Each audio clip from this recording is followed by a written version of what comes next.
Good morning. Our hand today is going to be pocket 8. We are shorthanded. 5 players. This is a 5 NL game. Under the gun here, limps, and then it's to me on the button with 8s. Under the gun limps looks a little strange. His notes I have, just general notes, might be calling down with any pair. With queens, he bets close to the, he c-bet close to the pot.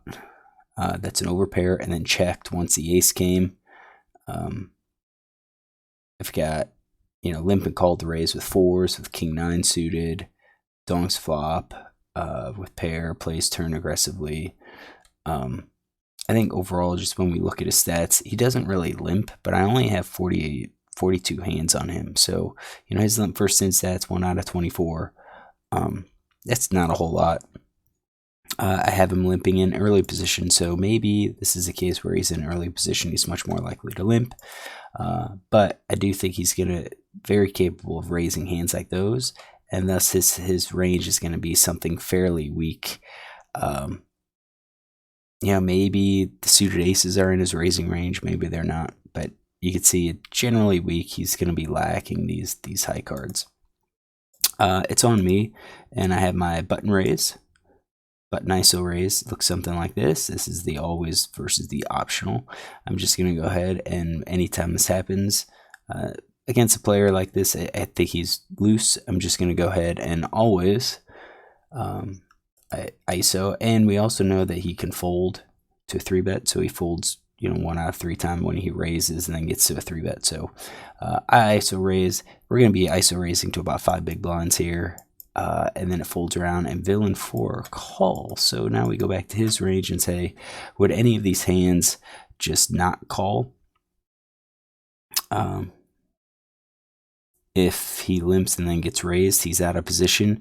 I think so. I think he's going to probably give up some of these hands that don't really have much of a connection. So maybe something like that is what he folds, or what he continues with. I'll leave the broadways in here. So then we have initiative. Flop comes out, queen jack 9. Not the greatest for us. It definitely connected, definitely hits some of the raises, but we know villain probably doesn't have 9s, jacks, or queens. Probably doesn't have ace 10, probably doesn't have king 10. He could, I guess. Really few outs. 10-8 is in his range, and that's about the strongest that we could look at. I don't think we're really going to see a whole lot of queen jacks. Maybe queen jack offsuits. Players don't. I don't think they usually raise offsuit hands. I think we're seeing that. It takes. Suited hands seem to be what people call with. And I was guilty of playing these offsuit hands a lot. So we have a gut shot. That's about all we have. But I think we have nut advantage. I think we have range advantage. I think we could have king 10. We could have trip queens, 2 pairs. We could have 10s, pocket 10s. Give us the open ender. So villain 4 checks. I think he's going to be checking 100% of his range. Question is, what do we do? What do we bet? I think we should probably be betting here. We should probably expect to be called a bit. But I think we should be betting here. The board just hits us too much. We do have position, so that's another aspect, is that we do have position on this player. So if we think about, what are we going to be betting?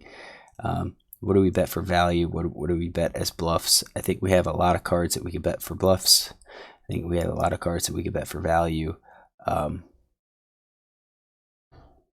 think this is going to take probably 2 or 3 streets.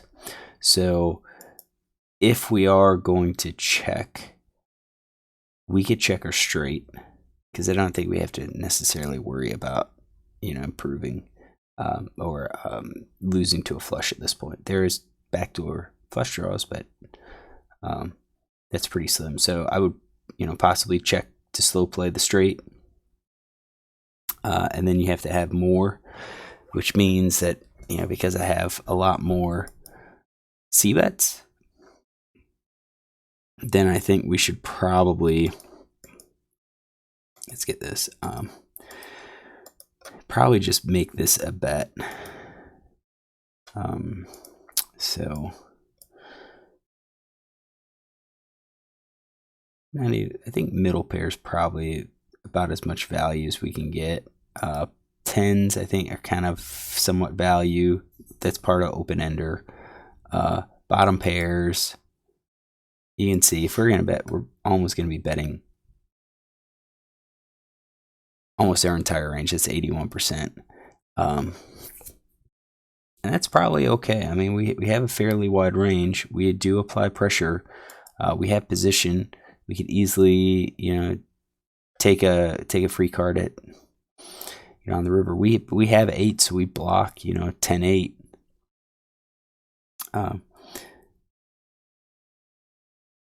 We block 10-8.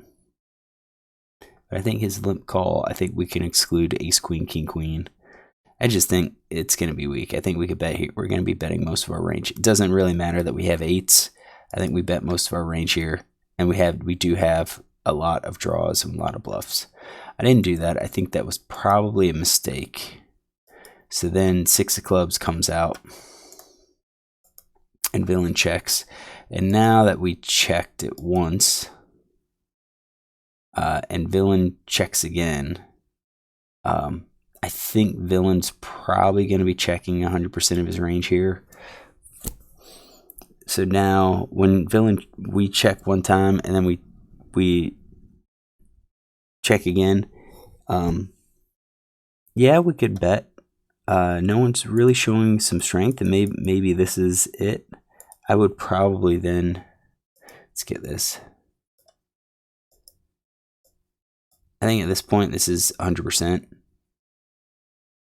We've got a lot of junk, no made hand. I think we bet at this point. I think it would be consistent with our straight, with flopping a straight, checking, and then, yeah, let's try to get a little bit of value. We could go half pot, we could go less, and that's what I would say here.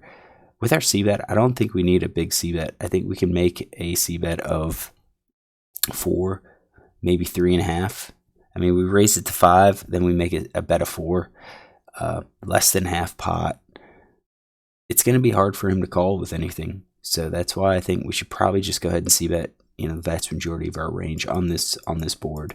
The alternative was to check and run a delayed c-bet, which I think is valid, because I think this guy would probably bet, I could say that, I think he could probably bet sets, probably 2 pair, and probably top pair. And that leaves like all the rest of these. So I kind of expect once it goes check, check, he's probably betting those better hands. And then that opens us up to go ahead and bet basically 100% again. We checked, and then the jack falls. We're not getting much value. I think we are good here. It's going to be hard for villain to be good.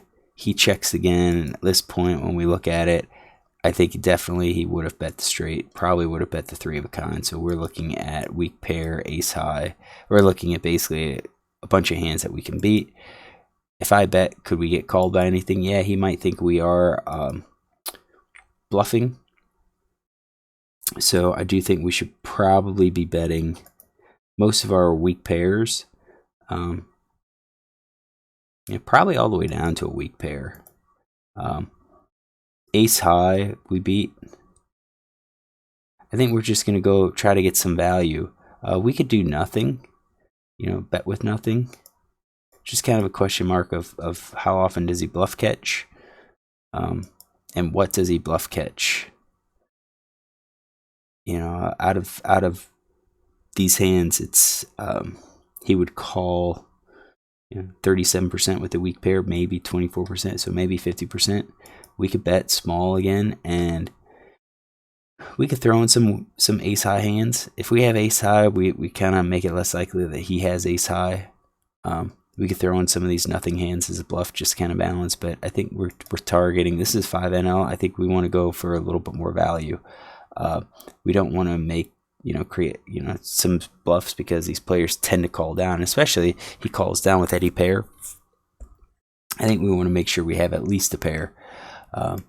So I just checked behind. I think we've lost value. We should have bet flop. I think we probably should have bet flop is where we should have bet. And villain shows fours. So I think we need to just to add a few notes on here. We already know that he is limped called with fours in his notes, and this was probably the hand.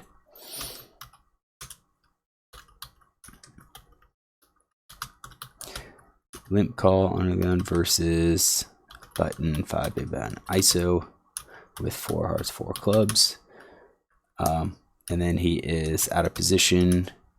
Check, check, check on a queen of diamond, jack of hearts, 9 of spades boards, 6 of clubs, and jack of spades. All right, so how could I have improved this hand? Betting. This player does call down with any pair. I was probably a little worried about it, but about him having like a 9 or a jack and calling down to where I can't like triple barrel bluff on this. But I'm not sure if I need to. I think we bet on this type of board and see where it gets us. So just for fun, I ran this in GTO just to see what it looks like. I did not prohibit villain from donking, so this could be an okay pot, looks like, to donk. I don't think players at this 5NL are really playing GTO. I think if they donk here, they're more than likely betting something with like a queen, maybe queen 8, queen 7. They're just trying to gauge if they might be good. They could also have a hand maybe like jack 10, jack little, maybe with a draw. But he checks. So once he checks, what do? It looks like we're checking 67% of the time. So it looks like our bets are, we're betting straight, we're betting some sets. 2 pairs are going to be checking. Over pairs, looks like we're betting kings because we have the gut shot, but mostly checking aces. So this idea of where we're going to be betting most of our range here, just because it's favorable flop, I guess we're not. It looks like we're checking. So I think it was 6 of clubs. Yep. So let's try 6 of clubs on the turn. Let's say we went check, and then villain checks again. He should be betting some of his, trying to get some value for top pair, 2 pair. You could say kind of protect as well. But then we're checking again. So maybe I did happen to do this correctly, where we're leaning more towards checks. My 8s are still checks. He's under pairs. I knew the 8s were kind of weak. We beat his weak stuff, but we don't really beat any of his pairs that I think he's going to probably call down with.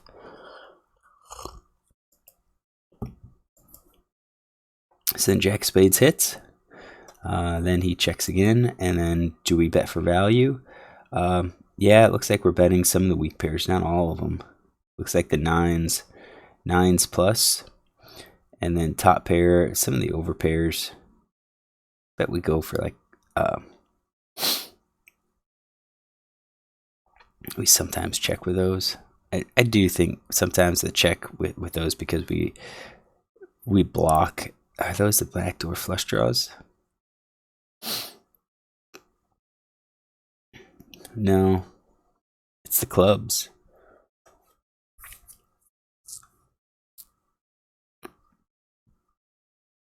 So I guess if we have a club, that means we open up 2 of the backdoor flush draws, ace high backdoor flush draws.